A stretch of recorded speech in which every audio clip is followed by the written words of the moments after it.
This is episode 225 of That Shakespeare Life. See coordinating visual elements for our show today, including images of the hobby horse dances and costumes, when you sign in as a patron on our show notes page. If you're not yet a patron, you can sign up today to access these detailed show notes and all the benefits of supporting our show at patreon.com/thatshakespearelife.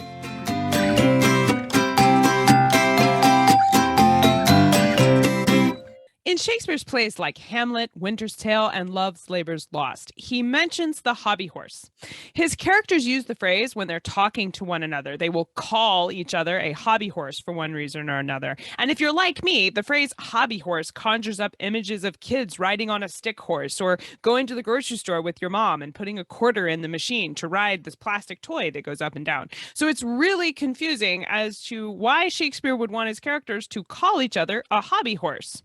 Which is why this week I decided to look into the history of this phrase. What is a hobby horse? It turns out the hobby horse for Shakespeare's lifetime is a very specific pop culture reference that the people in the 16th century would have understood right away. It was all over the culture and throughout not only England, but throughout Europe in countryside performances and celebrations of things like May Day. And you would have seen it in a dance called the Morris Dance. To understand the hobby horse in its historical terms, as well as what Shakespeare meant by it when he was using it in his plays, I sat down with expert historian and author of her latest book on the hobby horse, Dr. Natalia Pikli. Here's what she had to say about what the hobby horse is. Hello, Natalia. Welcome to the show. Hello, it's great to be here. Were hobby horses always performed with a person dressed as a horse, or were they sometimes a person riding a fake horse, almost like a stick horse, for example? Let's make it clear. Let me explain. There are two major types to hobby horses. One is the so-called skull and pole type, which is, you have a large stick and there is a skull or a simulacrum of a skull attached to it, and there is a man holding it up. It's actually a biped structure. So you have a man with this skull and pole structure of a horse, and usually it's covered with a foot cloth, or the man might be wearing a sieve, and it gives some body to the horse, but it's a two-legged creature. This is the folkloric version, which appears in many regions all around Europe. And there are some examples for this in Great Britain as well, like the Padstow Old Horse and some other. But the hobby horse that I'm talking about in my book, the early modern hobby horse, is of a different type. It's called a tourney horse, or a tourney style horse. And the way you have to picture it is a kind of a horse and rider. So you have the hobby horseman, there is a man who is wearing a full horse's body around his waist. This body is made of wicker work and then is covered by cloth, and there is an actual horse's head and a tail, and the man appears as the rider of the horse. And it has, several legs, not just two, and quite often there are even 4 legs with stirrups attached to the foot cloth of the horse. And this is the horse this is the hobby horse that appears in the Batley window and the landscape painting, which remained to us from Shakespeare's time. And we have other textual evidence confirming this type of hobby horse being very, very popular in Shakespeare's lifetime. What is it about the purpose of a Morris dance that was considered essential to have a hobby horse be depicted for one of these performances? We are talking about the early modern Morris dance in England, and it's very important to clarify because there were so many different forms in so many different regions for the Morris, Moresca, Moriscan dance, and other names. And actually the dance itself also has various forms and types, appeared in various contexts throughout Europe from the late Middle Ages to the early modern times.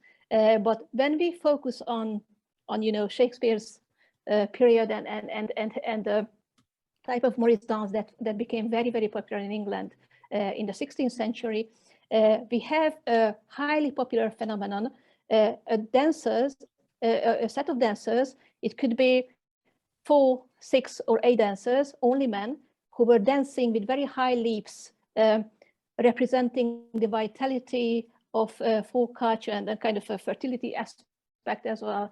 And they were wearing they were wearing sleeves which were decorated with long flowing ribbons, and they were also wearing bells on their calves and knees. So it was a very lively and quite noisy country dance, to which the fool, the hobby horse, maid Marian, and occasionally even Friar Tuck was added during the 16th century. So to put it simply, the hobby horse and the Morris dance both became very popular by the end of the 16th century as symbols of popular culture and mostly of rural culture, but they were never totally, absolutely attached. So the hobby horse was a very popular but not indispensable part of the Morris dance in the 16th and 17th centuries. But they both made it to the popular stages and cheap print products, so they became very, very popular. Now you're talking about Maid Marian and Friar Tuck from the Robin Hood legends? Yes. So they're retelling that story?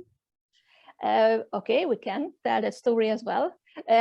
As typical with such folklore and popular phenomena, we have different traditions mixing.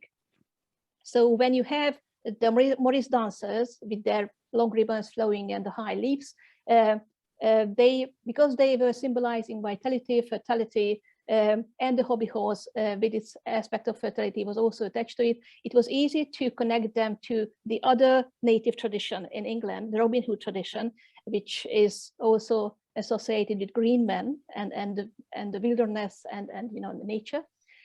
So by the time, so we have different traditions, different native traditions merging in the Morris dance by the time Shakespeare and his contemporaries make the hobby horse and the Morris dance appear on public stages and also in other forms of entertainment.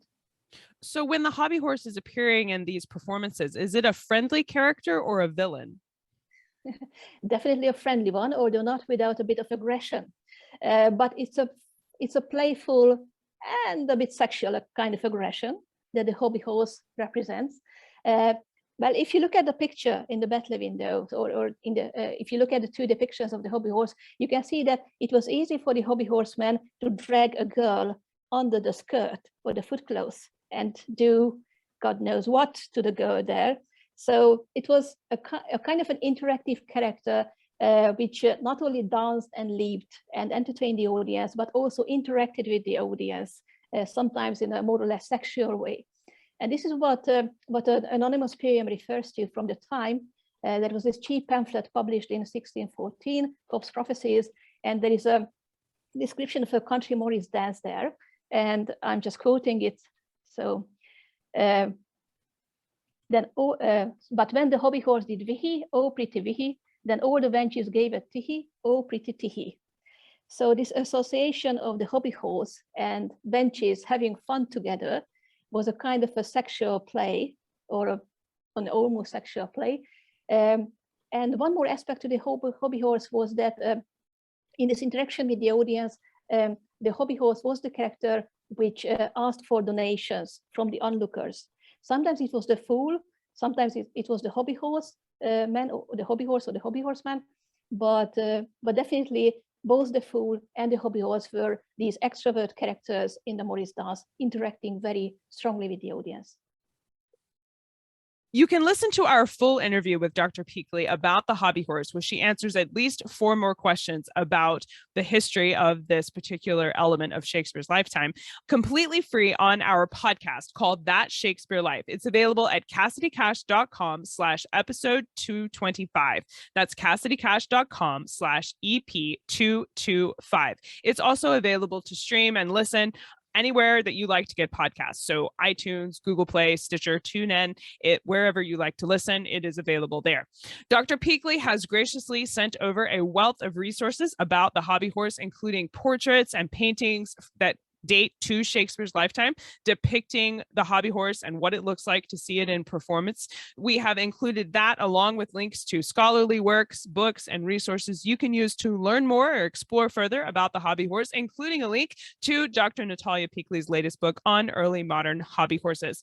You can find all of these things packed into the show notes for our episode. That's available at the same website as the full podcast interview. That's CassidyCash.com/episode 225. CassidyCash cassidycash.com/EP225. And there's no spaces. So just type it just like that. If you enjoy history like this that we've covered today and would like to be a part of helping us make more episodes, please consider supporting us on Patreon. We have some special bonuses available there for like-minded Shakespeareans that just love exploring 16th and 17th century history along with us. You can explore all of those benefits at patreon.com/thatshakespearelife. That's it for this week. I'm Cassidy Cash, and I hope you learned something new about the Bard. I'll see you next time. Bye-bye.